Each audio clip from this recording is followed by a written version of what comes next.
So, welcome to our very first full Poetry Pizzazz workshop, where we'll be looking at a different poetry form or style each session. This workshop isn't about achieving form perfection, but form experimentation. No matter where you are in your writing journey, it's a great way to experiment and see what styles and forms suit our personality, our voice, and the subject matter that we want to talk about. The best way to do that is to try them all on for size. So in our workshop taste session, we explored free verse, and today we'll be looking at the haiku. So the haiku is a type of short form poetry that originated in Japan. Traditional Japanese haiku consists of three phrases of 17 phonetic units in a 5-7-5 pattern over 3 lines. A haiku often features a single image which represents the essence of a brief or fleeting moment in time. Sometimes there'll be two images, but even here, the power of the haiku is derived from the spark generated by the two things being brought together within the same poem. So in many cases, there'll be something timeless and vast, for instance, a mountain, the moon, the sky, juxtaposed with something fleeting and brief, maybe a dog barking or a leaf falling.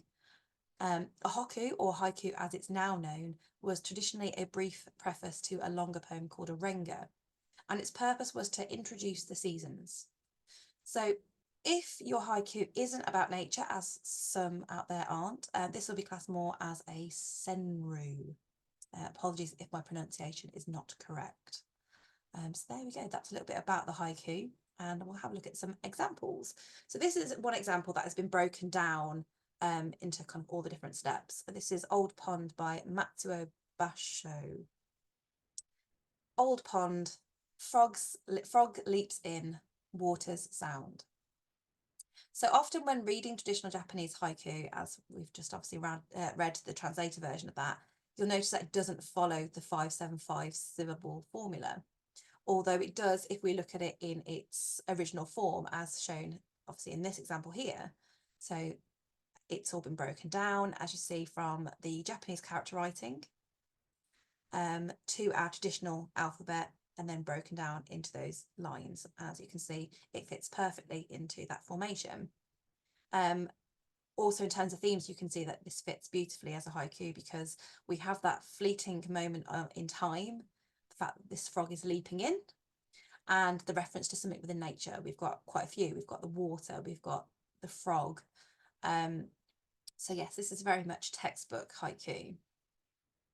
Going on to another example, another one by Matsuo Basho, which is a caterpillar. A caterpillar, this deep in form, still not a butterfly. So Matsuo Basho was around between 1644 and 94, and he was kind of known as the Shakespeare of the haiku form. And in this haiku, we can see that the seasons is fall, which is obviously our autumnal months. And we have obviously depictions of the natural world. Although I would say that this poem seems to refer to maybe beyond the natural world, to human potential too, because it's that deep question of, how many people mature without really having achieved what they're capable of. It's this deep in fall, it's still not a butterfly, kind of alluding to the fact that it really should be by now, but it's not quite happened yet. So the next poem is The West Wind by R.M. Hansard.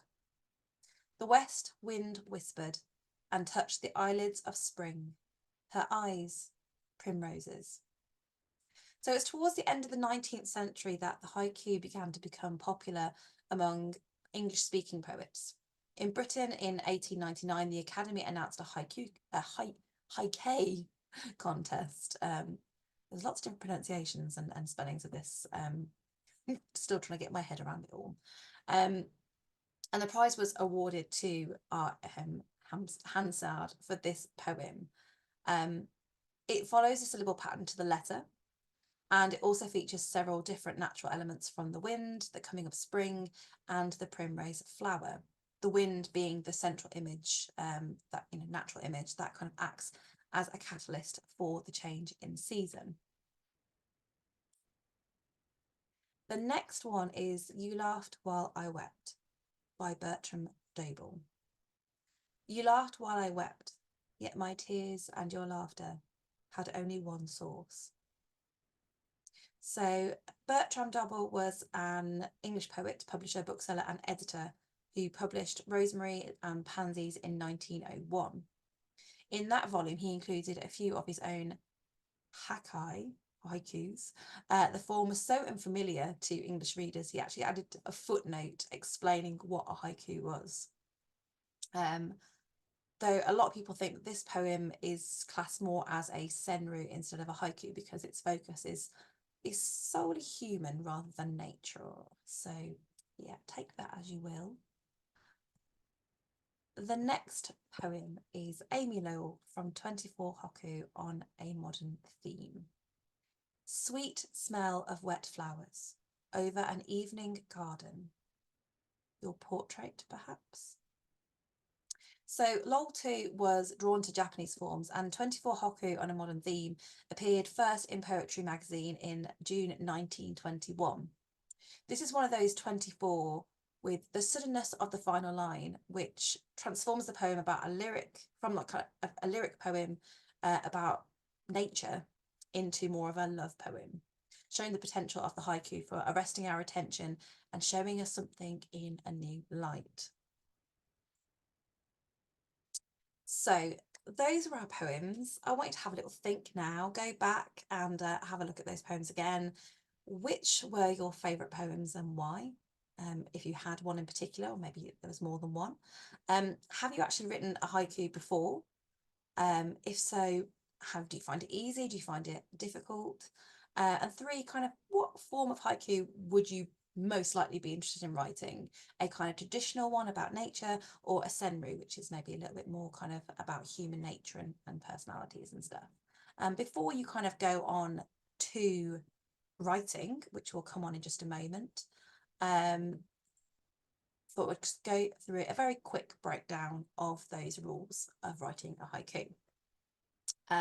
So syllable rule 575 over those 3 lines, based on observation of a moment in time, typically about nature, and then often containing 2 separate parts. So a section that kind of creates an image, which can often be in those 2 lines. So we think about the Basho one, which was about the old pond, and then another section which is different but connected, maybe an interpretation of the first image or contrast, as we saw really well with that Amy Lowell poem, with the kind of, it changed to be kind of a portrait, maybe about a person rather than about nature.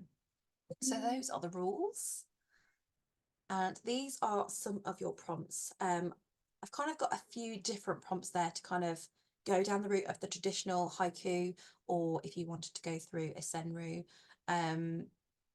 Obviously you can use those prompts, or you can use your own. You can use something that's maybe been prompted from the examples that I gave in this workshop. Obviously, this being a recording, you have as much time as you would like to write your piece. And if you would like to share them, then you can do so in the Bounty Bunch group on Facebook, or you can send me an email at natalie@athenasbounty.co.uk. I love to read your submissions and see how you've been inspired by this workshop. Yes, thank you for coming. I hope you have enjoyed this workshop, and yes, I hope it inspires lots of creativity from you. Bye.